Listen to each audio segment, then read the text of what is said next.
కారం రంగు రుచితో ఉంటుంది. ఆచి మిరపపొడి అదరగొట్టే కారం రంగు రుచి.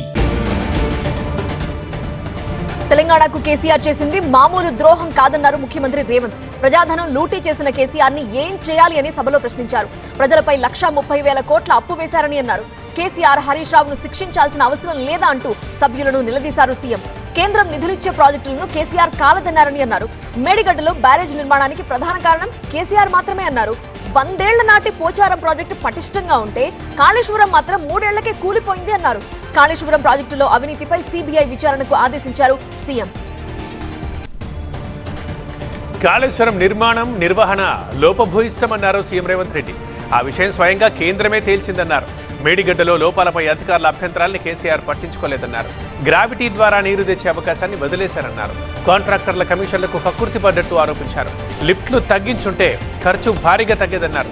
ఒక్క లిఫ్ట్తో తేవాల్సిన నీటికి 1,00,000 కోట్లు పెట్టారని ఆరోపించారు. కమిషన్ల కోసమే లిఫ్ట్లు పెంచారని మరోసారి అన్నారు సీఎం రేవంత్. తన ఢిల్లీ పర్యటనలపై విపక్షాల విమర్శలకు అసెంబ్లీ సాక్షిగా ధీటైన సమాధానం ఇచ్చారు సీఎం రేవంత్. సీఎంలందరికీ ప్రధాని పెద్దన్నయ్య అవుతాడని అన్నారు. రాజకీయంగా జెండాలు అజెండాలు వేరైనా ప్రధానిని కలిసి అనుమతులు నిధులు తెస్తున్నట్లుగా చెప్పారు. ప్రధానిని కలిసేందుకు తనకు భేషజాలు అవసరం లేదని తేల్చి చెప్పారు. రాష్ట్ర ప్రయోజనాల కోసం ప్రధానిని కలిస్తే తప్పేంటని విపక్షాలను ప్రశ్నించారు. శాసనసభలో కాళేశ్వరం రిపోర్టుపై చర్చ రణరంగంలా మారింది. సవాళ్లు ప్రతి సవాళ్లతో మారుమోగింది. మేడిగడ్డ దగ్గర ప్రాజెక్టు వద్దని కమిటీ చెప్పినా కట్టారన్న ఉత్తమ్కి ఘోష్ నివేదిక పేరుతో రాజకీయం చేస్తున్నారంటూ కౌంటర్ ఇచ్చారు హరీష్ రావు. హరీష్ తప్పు చేశారని కమిషన్ తేల్చిందంటూ సీఎం అనగా ఉమాభారతి లేఖ పేరుతో సీఎం సభని తప్పుదో పట్టించారన్నారు హరీష్. కాళేశ్వరం నివేదికపై అసెంబ్లీలో వాడివేడి చర్చ జరిగింది. కేసీఆర్ ని బద్నాం చేయటమే తప్ప రిపోర్టులో ఇంకేమీ లేదన్నారు కేటీఆర్. ఇది ఘోష్ రిపోర్ట్ కాదు, ట్రాష్ రిపోర్ట్ గా అభివర్ణించారు. చట్టాన్ని ఉల్లంఘించి రిపోర్ట్ ఇచ్చినట్లు ఆరోపించారు. అందుకే దానిపై కోర్టుల్లో న్యాయ పోరాటం చేస్తున్నామన్నారు. నీళ్లిచ్చిన కేసీఆర్ ని దోషిగా చూపే ప్రయత్నం జరుగుతోందని ఆరోపించారు. 1,00,000 కోట్ల అవినీతి ఎక్కడ జరిగిందని ప్రశ్నించారు. కాంగ్రెస్ కుట్రలకు ధీటైన సమాధానం ఇస్తామన్నారు. బనకచర్లకు సహకరించేందుకే మేడిగడ్డపై దుష్ప్రచారం చేస్తున్నారని అన్నారు. కాళేశ్వరంపై ఘోష్ ఇచ్చిన రిపోర్ట్ని చెత్తతో పోల్చారు సిద్దిపేట ఎమ్మెల్యే హరీష్ రావు. అందుకే దాన్ని చెత్తబుట్టలో వేశామన్నారు. తమ ప్రసంగాల్ని అడ్డుకునే ప్రయత్నం జరిగిందన్నారు. మైక్ ఇస్తే వచ్చిన ఇబ్బంది ఏంటని ప్రభుత్వాన్ని ప్రశ్నించారు. 1 ఎకరానికి కూడా కాళేశ్వరం నుంచి నీళ్లు ఇవ్వలేదన్న భట్టి విక్రమార్క మాటల్ని ఖండించారు. కాళేశ్వరం నీటితో పంటలకు నీళ్లిచ్చేవారిపై కేసులు పెడతారా అంటూ నిలదీశారు. మేడిగడ్డలో కూలిన 2 పిల్లర్ల మరమ్మతులకు 300 కోట్లు మాత్రమే ఖర్చు అవుతుందన్నారు. భారత్ ప్రపంచ దేశాలకు ఆదర్శంగా నిలవాలంటే గురుకులాలతో సాధ్యమన్నారు కేంద్ర మంత్రి ధర్మేంద్ర ప్రధాన్. దేశం అభివృద్ధి చెందాలంటే ఇతరులపై ఆధారపడటం తగ్గించాలన్నారు. అది సాధ్యం కావాలంటే గ్రామీణ ప్రాంతాల నుంచి ఉద్యమంగా శ్రమించాల్సి ఉంటుంది అన్నారు. అభివృద్ధిలో హైదరాబాద్ ప్రపంచ దేశాలతో పోటీ పడుతోందన్నారు. వికారాబాద్ జిల్లా తాండూరు మండలం జిన్గుత్తి ఏకలవ్య ఫౌండేషన్ ఆధ్వర్యంలో ఏర్పాటు చేసిన సందీపని గురుకుల భవనం ప్రారంభించి అనంతరం మాట్లాడారు. స్థానిక సంస్థల్లో రిజర్వేషన్లు సాధించిన స్ఫూర్తితోనే చట్టసభల్లోనూ 50% రిజర్వేషన్లు సాధించే వరకు ఉద్యమిస్తామన్నారు బీసీ నేత కృష్ణయ్య. ఇదే చివరి పోరాటమని, బీసీలకు రాష్ట్ర ప్రభుత్వం స్థానిక సంస్థల్లో 42% రిజర్వేషన్లు కల్పిస్తూ అసెంబ్లీలో ప్రవేశపెట్టిన బిల్లును వ్యతిరేకిస్తే సహించేది లేదని తేల్చి చెప్పారు. హైదరాబాద్లో జరిగిన బీసీల యుద్ధపేరి సభలో కృష్ణయ్యతో పాటు సిపిఐ నేత నారాయణ, బీఆర్ఎస్ ఎమ్మెల్సీ మధుసూదనాచారి, మాజీ గవర్నర్ బండారు దత్తాత్రేయ ఉన్నారు.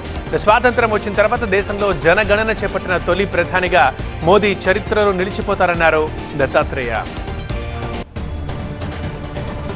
ఖైరతాబాద్ గణనాథుడిని దర్శించుకుని పూజలు చేశారు కేంద్ర మంత్రి కిషన్ రెడ్డి. గణేష్ ఉత్సవాలకు దేశంలోనే హైదరాబాద్ కు ప్రత్యేక స్థానం ఉందన్నారు. పాడి పంటలతో ప్రజలంతా సుభిక్షంగా ఉండాలని ఆకాంక్షించారు. సరిహద్దులో దేశం కోసం పోరాడుతున్న సైన్యానికి లంబోదరుడి ఆశీస్సులుండాలని కోరారు. వేగంగా అభివృద్ధి చెందుతున్న భారత్ పై అమెరికా సుంకాలను తీవ్రంగా వ్యతిరేకించారు ఆయన. విదేశీ వస్తువుల వాడకాన్ని తగ్గించి స్వదేశీ బ్రాండ్లను వినియోగించాలని పిలుపునిచ్చారు కిషన్ రెడ్డి.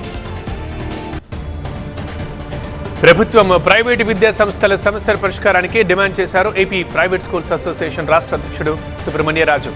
కడపలో జరిగిన సర్వసభ్య సమావేశంలో మాట్లాడారు. ప్రైవేట్ స్కూళ్లపై విద్యుత్ భారం మోపడం సరికాదన్నారు. ప్రభుత్వ స్థలాల్లో ఆటలకు అనుమతించాలని కోరారు. సొంత వాహనాలు, టూరిస్ట్ వాహనాల కాలపరిమితి పెంచిన కేంద్రంపై హర్షం ప్రకటించారు. ప్రైవేట్ స్కూల్ వాహనాల్ని కూడా కాలపరిమితి పెంచాలని రాష్ట్ర ప్రభుత్వానికి విజ్ఞప్తి చేశారు. సీఎం చంద్రబాబు ఇవాళ అన్నమయ్య జిల్లా రాజంపేటలో పర్యటిస్తారు. లబ్ధిదారులకు ఎన్టీఆర్ భరోసా పెన్షన్లు అందజేస్తారు. ఎంపిక చేసిన లబ్ధిదారులను స్వయంగా కలిసి పెన్షన్ సొమ్ము అందిస్తారు. అనంతరం బోయినపల్లి ధోబీఘాట్ కు చేరుకుని పద్మశాలీలతో భేటీ కానున్నారు. ఆ తర్వాత తాళ్లపాకలో ఏర్పాటు చేసిన ప్రజావేదిక దగ్గర ప్రజలతో మమేకం కానున్నారు. సీఎం రాక నేపథ్యంలో పోలీసులు భారీ బందోబస్తు ఏర్పాటు చేస్తున్నారు.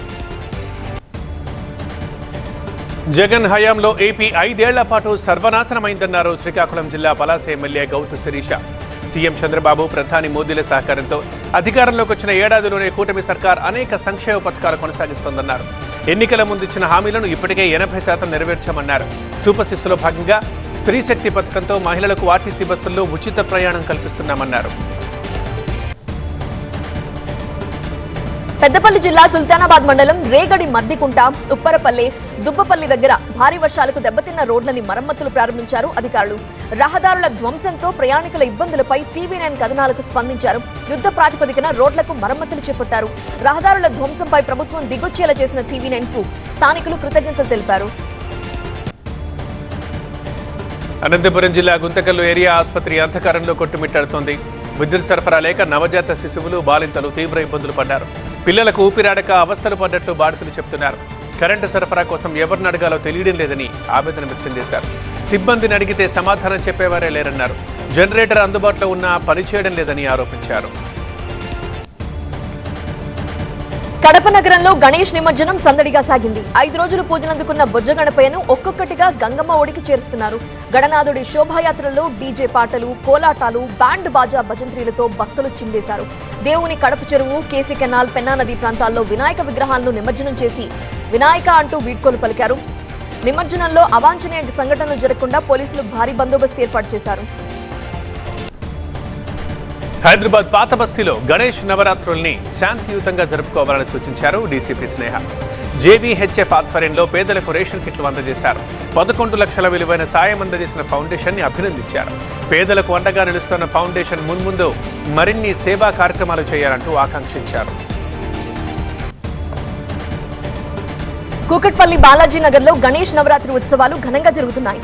వినాయక టెంపుల్ వద్ద ఏర్పాటు చేసిన మండపం వద్దకు పూజలు నిర్వహించారు కూకట్పల్లి సీఐ సుబ్బారావు, ఎస్ఐ శ్రీనివాసబాబు. ఆ తర్వాత పోలీసులతో పాటు ప్రముఖులను వినాయక మండలి సభ్యులు సన్మానించారు. ఈ సందర్భంగా మహిళలాడిన కోలాటాలు, దాండియా ఆకర్షించాయి. ఆ తర్వాత అన్నదానం కార్యక్రమం నిర్వహించారు. అల్లూరు జిల్లా చింతూరు ఏజెన్సీలో వరదల ధాటికి ముంపు గ్రామాల జనం అల్లాడుతున్నారు. 2 వారాలుగా శబరి, గోదావరి నదులు ఉధృతితో దిక్కుతోచని స్థితిలో ఉన్నారు. శబరి నది ఉధృతితో వాగు వంకలు పొంగి పొర్లుతూ ఉండడంతో రహదారులు వరదతో నిండిపోయాయి. చింతూరు, బీఆర్పురం మధ్య రాకపోకలు నిలిచిపోయాయి. నడక మార్గానే ప్రయాణాలు కొనసాగిస్తున్నారు. కొన్ని చోట్ల అధికారులు ఏర్పాటు చేసిన నాటు పడవలపై వాగులు దాటుతూ నానా ఇబ్బందులు పడుతున్నారు. ఆదిలాబాద్ లోని ఓ షాపింగ్ మాల్లో అగ్ని ప్రమాదం జరిగింది. భారీగా ఎగసిపడ్డ మంటల ధాటికి భారీ ఆస్తి నష్టం జరిగింది. దట్టమైన పొగలతో ఆ ప్రాంతం మొత్తం నలుపు రంగులోకి మారింది.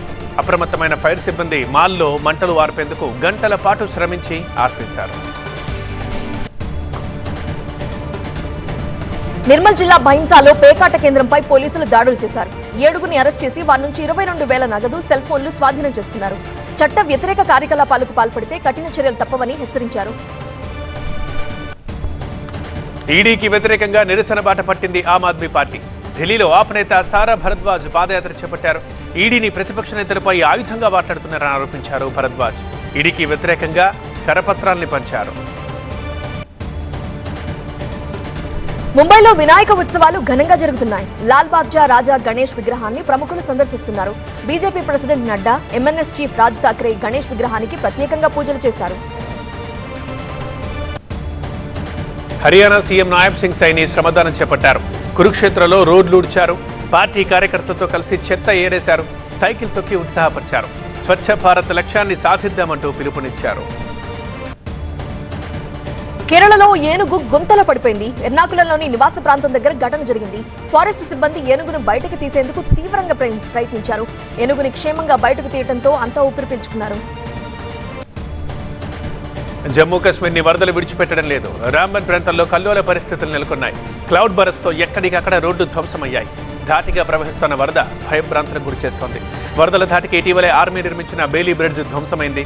బ్రిడ్జి ముందు రోడ్డు కోతకు గురైంది. వాహనాల రాకపోకలకు ఇబ్బందులు ఎదురవుతున్నాయి. వీధి కుక్కలను షెల్టర్లకు తరలించాలంటూ ఇచ్చిన తీర్పుతో తాను ఒక్కసారిగా ఫేమస్ అయ్యానని అన్నారు సుప్రీం న్యాయమూర్తి జస్టిస్ విక్రమ్నాథ్. కేసు అప్పగించిన చీఫ్ జస్టిస్ కు కృతజ్ఞతలు తెలిపారు. యూపీఎస్సీ అభ్యర్థుల కోసం ప్రత్యేకంగా ప్రతిభా సేతు పోర్టల్ని ఏర్పాటు చేసినట్లు ప్రధాని మోదీ వెల్లడించారు. సివిల్స్ తుది జాబితాలో చోటు దక్కని వారి కోసం పోర్టల్ని ప్రవేశపెట్టినట్లు చెప్పారు. మన్ కీ బాత్ 125వ కార్యక్రమంలో మాట్లాడారు ప్రధాని మోదీ మన్ కీ బాత్ ని దేశమంతా శ్రద్ధగా విన్నారు. అన్ని రాష్ట్రాల్లో బీజేపీ నేతలు కార్యకర్తలు ప్రధాని మాటల్ని ఆలకించారు. ప్రత్యేక కూడళ్లలో ప్రత్యేకంగా ఏర్పాటు చేశారు. ప్రధాని మోదీ తల్లిపై అనుచిత వ్యాఖ్యల వ్యవహారం అగ్గిరాజేస్తోంది. దేశవ్యాప్తంగా బీజేపీ నేతలు ఆందోళన చేపట్టారు. గువాహటిలో నిరసన ప్రదర్శన నిర్వహించారు. బీజేపీ కార్యకర్తలను పోలీసులు అడ్డుకోవడంతో ఉద్రిక్తత నెలకొంది. అమృత్సర్లో బీజేపీ ఆందోళన చేపట్టింది. కాంగ్రెస్ నేతలు హద్దు మీరి మాట్లాడుతున్నారని ఆరోపించారు. బీజేపీ నాయకులు నోరు అదుపులో పెట్టుకోవాలని లేదంటే తగిన గురి చెప్తామని హెచ్చరించారు. భారత్ చైనా మధ్య స్నేహపూర్వక సంబంధాలు కొనసాగించాలని ఆకాంక్షించారు ప్రెసిడెంట్ జిన్పింగ్. డ్రాగన్, ఏనుగు కలిసి రావడం సరైన ఎంపిక అన్నారు. ప్రపంచంలో శాంతి శ్రేయస్సు కోసం భారత్ చైనాలు బాధ్యత తీసుకోవాలని జిన్పింగ్ పిలుపునిచ్చారు. చైనాతో సానుకూల సంబంధాలకు భారత్ కట్టుబడి ఉందన్నారు ప్రధాని మోదీ. భారత్ చైనా సరిహద్దుల్లో శాంతి స్థిరత్వము నెలకొందన్నారు. రెండు దేశాల మధ్య నేరుగా విమాన సర్వీసులు పునఃప్రారంభం కానున్నట్లు చెప్పారు. చైనా ప్రెసిడెంట్ జిన్పింగ్ తో భేటీ సందర్భంగా మాట్లాడారు ప్రధాని మోదీ. 25 ఏళ్ల తర్వాత తొలిసారి అమెరికా వెళ్లే భారతీయుల సంఖ్య తగ్గిపోయింది. అమెరికాలో 50 లక్షల మంది భారతీయులుంటున్నారు. 2000 సంవత్సరం తర్వాత నుంచి 2025 వరకు ఏటా జూన్లో భారత సందర్శకుల సంఖ్య పెరుగుతూ వచ్చింది. ఈసారి మాత్రమే తగ్గుదల నమోదైంది. హవీష్ కథానాయకుడిగా నటిస్తున్న సినిమా నేను రెడీ ప్రస్తుతం రామోజీ ఫిల్మ్ సిటీలో షూటింగ్ జరుగుతోంది. ప్రధాన పాత్రధారులందరూ షూటింగ్ లో పాల్గొంటున్నారు. మేకింగ్ లోనే బ్లాక్ బస్టర్ వైబ్స్ కనిపిస్తున్నాయంటున్నారు మేకర్స్. కావ్య థాపర్ ఈ మూవీలో హీరోయిన్. కొత్త రేట్ కార్డ్ ని ప్రకటించింది Telugu film chamber of commerce. Junior ఆర్టిస్టుల అసోసియేషన్ లో ఏడాది ఆగస్టు 22 నుంచి వచ్చే ఏడాది ఆగస్టు 21వ తేదీ వరకు ఈ రేట్లు అమల్లో ఉంటాయని ప్రకటించింది. ఏ గ్రేడ్ వారికి 1420 రూపాయలు, బి గ్రేడ్ వారికి 1175 రూపాయలు, సి గ్రేడ్ వారికి 930 రూపాయలు ఇవ్వబోతున్నట్లు తెలిపారు. కారం రంగు రుచితో ఉంటుంది. ఆచి మిరపపొడి అదరగొట్టే కారం రంగు రుచి.